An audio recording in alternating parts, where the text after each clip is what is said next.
எல்லாருக்கும் வணக்கம். இன்னைக்கு வந்து முதலாளிகள்லேயே பெரிய முதலாளி அவர் வந்து சினிமாவையும் சினிமா கலைஞர்களையும் எத்தனையோ குடும்பங்களை வாழ வச்சுட்டு இருக்கிறவரு. அவர் இன்னைக்கு இல்லைன்றத வந்து நம்பவே முடியல. நேற்று தான் அவரோட பர்த்டே, இன்னைக்கு அவர் இல்லை அப்படின்றது வந்து ரொம்ப கஷ்டமா இருக்கு. நிறைய பேரோட குடும்பத்துல வந்து அவர் வந்து ஒரு குடும்ப தலைவரா இருந்து அவ்வளோ நல்லா பார்த்துக்கிட்டவர். இன்னைக்கு சினிமாவுக்கும் சரி கலைஞர்கள் குடும்பத்துக்கும் சரி ஒரு மாபெரும் இழப்பு. அவர் கையால நாங்க வந்து அட்வான்ஸ் வாங்கி நிறைய படங்கள் நடிச்சிருக்கோன்றதே ஒரு பெரிய பொக்கிஷமான ஒரு விஷயம். எங்க கல்யாணத்துக்கெல்லாம் முதல் ஆளா அவர் தான் வந்து 1.5 மணி நேரம் வெயிட் பண்ணி எங்களை பார்த்து எங்களை பிளஸ் பண்ணிட்டு போனாரு. அவ்வளோ அன்பு வச்சிருந்தாரு எங்க மேல.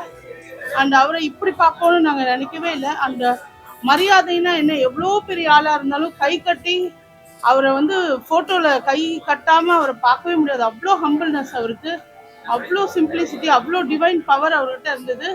அண்ட் அவரோட ஆத்மா நல்லபடியா சாந்தி அடையணும்னு நான் வந்து கடவுளை வேண்டிக்கிறேன். அண்ட் கண்டிப்பா இந்த ஏவிஎம் ப்ரொடக்ஷன் வந்து ஒரு கோயில் மாதிரி கலைஞர்களுக்கு இன்னும் நிறைய படங்கள் எடுக்கணும், நிறைய குடும்பங்கள் வந்து அவர் வாழ வச்சிருந்தவர் இன்னும் அவங்க ஃபேமிலி வந்து அதை செய்யணும் அப்படின்னு மனசார வேண்டிக்கிறேன்.